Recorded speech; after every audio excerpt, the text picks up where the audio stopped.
Мен барғым келіп, соған биыл сонымен барғым келіп, балаларға да айтып өзім осы қажылыққа осы Нұрғазы барамын деп өзім келдім осы. Үшінші раз келдім. Енді көңіліңізден шығып жатыр ма? Жақсы енді. Жамандауға болмайды. Бұл жерде ауыз жоқ, шаршағым жоқ. Алладан не тілепсіз? Алладан бір періште тілер. Алладан бала шағамыз аман есен, ел жұртымыз аман болып, балаларымыз, немере шөберелерімізді Алла өзіміз қажылыққа келіп, осы келіндер, қыздар бәрі жай намазға, маңлайларын жай намазға тілеге сұрап тілеп жатырмыз, жүректері солардың таза болу үшін, таза болу. Енді мен бір ұлым қызмет істейді. Қызмет істеген мен бірінші қажылыққа келгенде 2007-те. Ойбай намаз оқып дегенімізде жер көкке безіп жүрген. Барып мен келгенше 2007-те келгенімше қажылықтан намаз оқып столында Аллаға тұрып жүрегім жарылып кетсе жаздаған намаз оққаным. Жай намазға басын жерге тигізген адам қуанады ғой, өзің оқып жүргенде. Келесі жыл солды 10 күндік неге әкелсем деп отыр. Умраға жылқа ма? Умраға жылқа осы Еренғалиевпен мен. Оны биыл көндірдім. Қандай тілек етесіз? Мен балаларымыз жақсы, мына ел жұрт аман есен болсын, қажылығымыз Алла тағала қабыл қылсын. Атым Жамал Сәбиқасқызы. Алладан не тілеп тұрсыз? Алладан тілек тілеп тұрмын. Бала шағама, ел жұртыма, көпшілік осы келген қажылыққа келген адамдарға, бірінші елбасымызға жақсылық тілеймін. Мынандай Алланың нұры болсын. Екінші Амангелді қажығадағы осындай біздәке осындай жеңістікке жеткізгенге Алладан тілек тілеп тұрмын. Үшінші өзімнің ұл қыздарыма, бала шағаларыма, ауылдағы, сол жердегі ел жұртыма тілек тілеп, осы қажылығымызды амандықпенен келтіріп, енді Алла тағала амандықпенен барғызып, жақсылық беріп, осындай жылдан жылға қажымыз көбейе беруін тілеймін. Зүлхиджа айының 9 күні, яғни Арапа күні күн шыққан соң тәлбия және тәкбір айтып Арафатқа барады. Арафат Мекке қаласының сыртындағы жердің аты. Минадан 14 шақырым қашықтықта. Арапатта тұру қажылықтың 3-ші парызының бірі. Сондықтан да қажылардың барлығы бұл уақытта Арафатта тұру керек. Егер Арафатқа келмесе, онда жасалып жатқан қажылық қабыл болмайды. Арафатта тұрғанда құбылаға жүзденіп, қолын жайып, ұзақ өзі қалаған дұғаларын қылып тұрады. Ла илаха иллаллах калимасын көбірек айтады. Бұл Арафа күнде айтылатын ең жақсы дұға. Пайғамбарымыз Мұхаммед саллаллаху алейхи вассалам хадисінде былай деген: Арафа күнінде мен және менен бұрынғы пайғамбарлар айтқан ең жақсы дұға Ла илаха иллаллах вахдаһу ла шарика лах, лахул мульку ва лахул хамду ва хуа аля кулли шайин қадир деген. Арафада құлшылық жасап тұрудың сауабы өте жоғары. Бұл жерде айтылған дұға тілектердің барлығы қабыл болады. Пайғамбарымыздың хадисінде былай деген: Аллахтың құзырындағы ең жақсы күн Арафа күні. Бұл күні Аллах тағала аспанның ең төменгі қабатына түсіп, жер бетінде құлшылық жасап жүрген пенделермен аспан үстіндегі періштелерге мақтанып айтады: Менің пенделеріме қараңдар, тек қана маған құлшылық қылу үшін әр жақтан топ-топ болып келеді. Олар менің рахымымнан үміт етуде.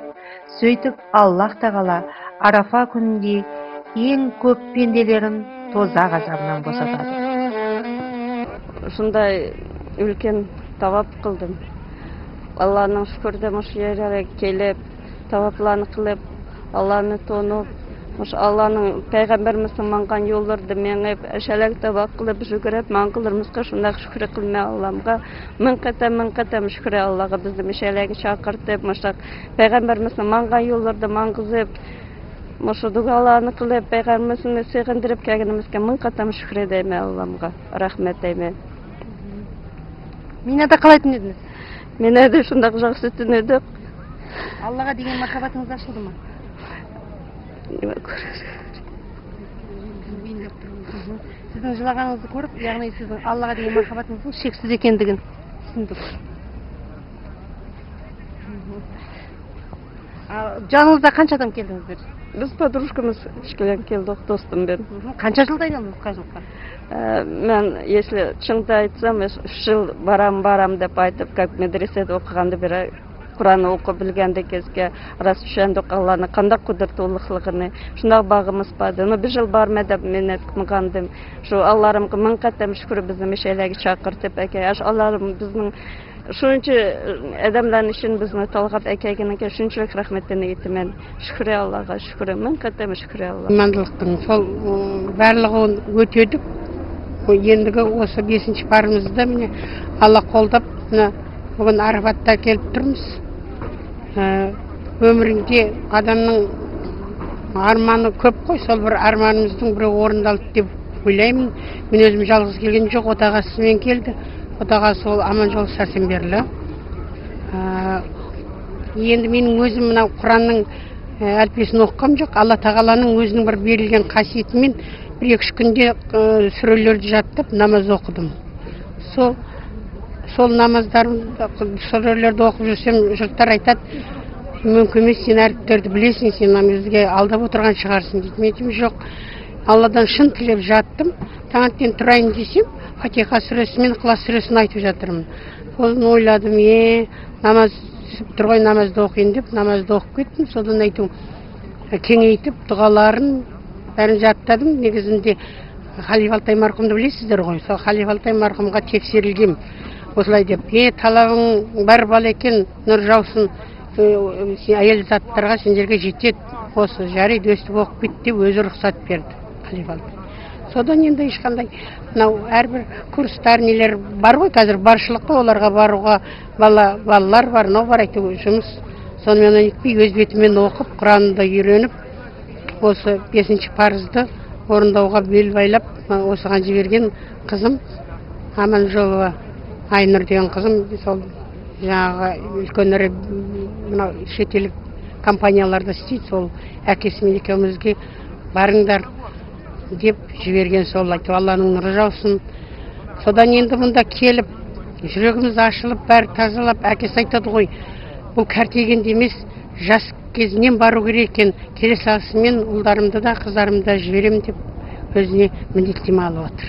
Тағы бір хадисте пайғамбарымыз былай деген: Жебрил алейхиссалам келіп маған былай деп білдірді: Аллах тағала қажылықта Арафатта тұрғандардың барлығының күнәсін кешіреді. Сол кезде Омар алейхиссалам орнынан тұрып: "Я Алланың елшісі, Алла осы Арафатта тұрған біздерді ғана кешірді ме?"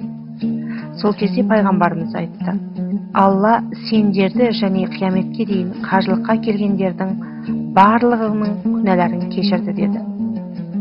Қажылар Арафатта күн батқанша тұрады. Күн батқан соң асықпастан Алладан рахметін үміт ете отырып Муздалифа тауына қарай жөнеледі.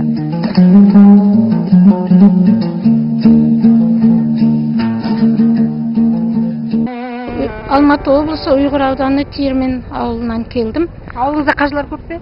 Ауылымызда 2 атамыз бар. Енді әйелдерден мен келіп тұрмын. Сізді кім жіберді қажылыққа? Қанша жыл? Қажылыққа өзім ниет қылған, әкем өзі діни адам болған, 5 уақыт намазын, оразасын өте не қылған, ұстаған адам болған. Мені осы жерге жіберуге 6 балам бар, 2 қыз, 4 ұлым бар. Солар менің намаз өтеп, ораза ұстап, оқушыларыма Құранның әріптерін үйретіп жүргенін көріп, өзі былтыр жібермекші болған еді, ана загранпаспорт шықпағаннан кейін Құдай биыл шақырып тұр. Келдім. Келгенде өте ризамын. Осы жерге келіп, Алланың үйінде болдық. Алланың осы Арафат тауында Минада түнедік. Бүгін Арафат тауында үлкен қажылықты басайық деп тұрмыз.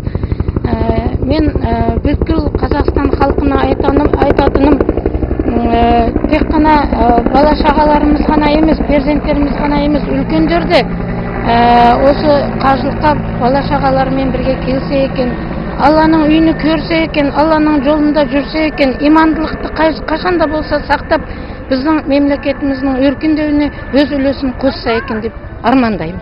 Соны халықтан тілейтін едім.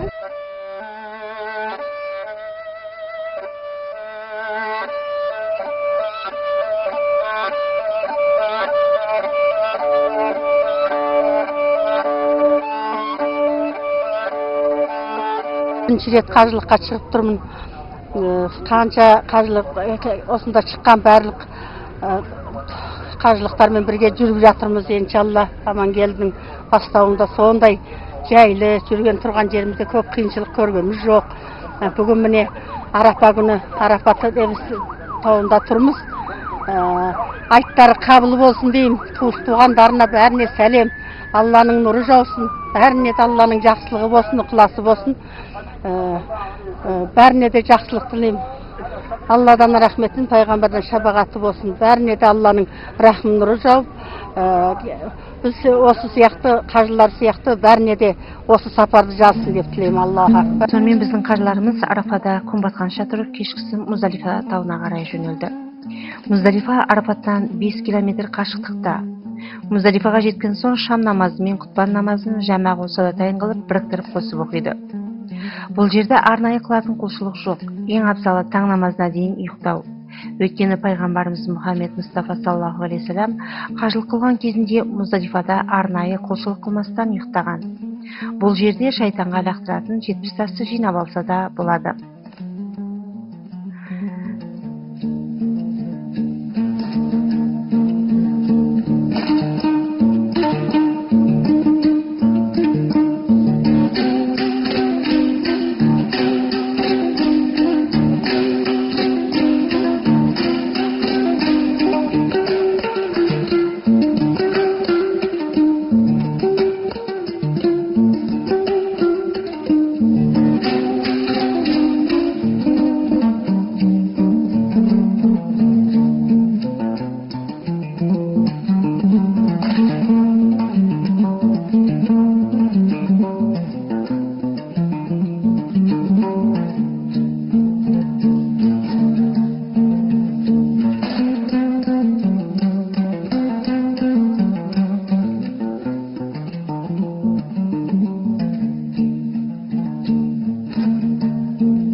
Биылғы жыл біздің қажылыққа 4 айтыскер ақын келіп отыр.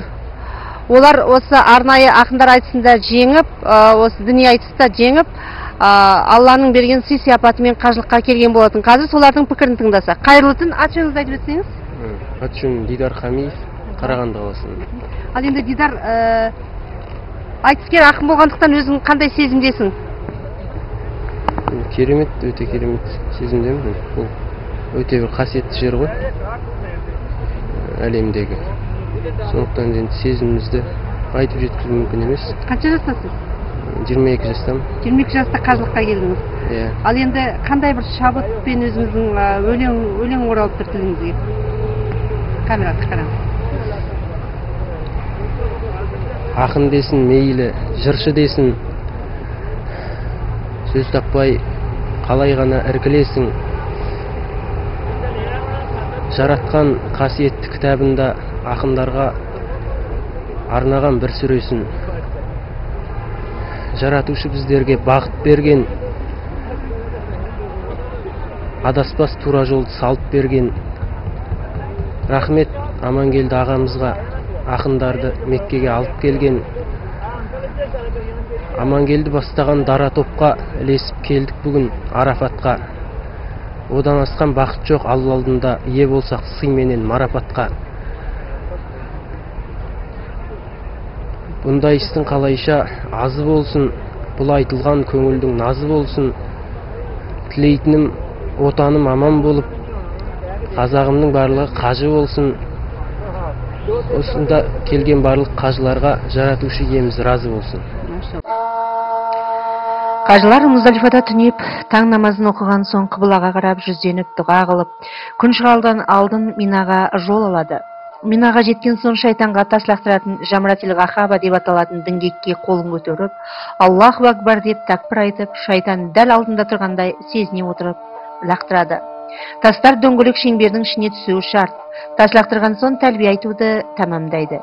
Егер адам өзі тас лақтыруға шамасы келмесе, немесе көпшіліктің астында қалып қоямын деп қорықса, ондай жағдайда өз орнына басқа біреу тас лақтырса да болады.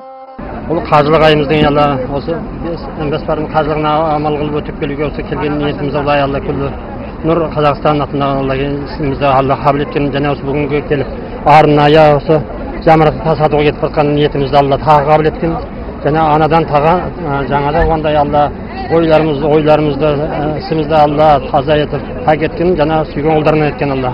Алхамдулилла Алла. Қанша 4 шақырым деп отыр. Алхамдулилла жетіп қайтып келіп тағы да амал қылуға күшім жетеді деп едім Алла. Әлмелек бабадан шыққанда қалай дұға қылдыңыз ба? Иншалла осы 1-2 жыл бұрын амал қылып ниет қылып едік. Сол ниетіміз Алла биылға осы 2011 жылға нәсіп еткен екен.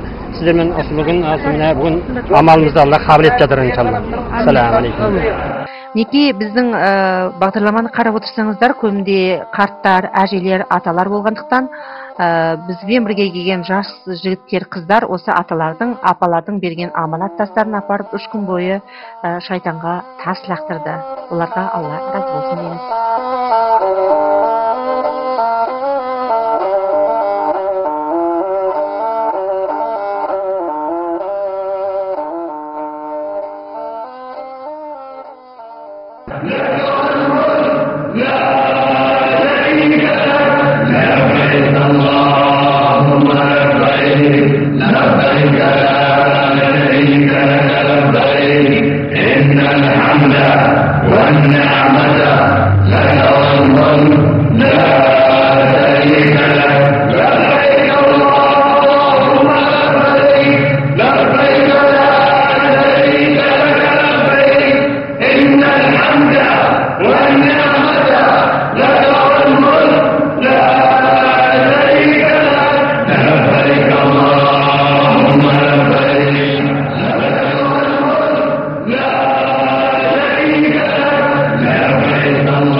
لبيك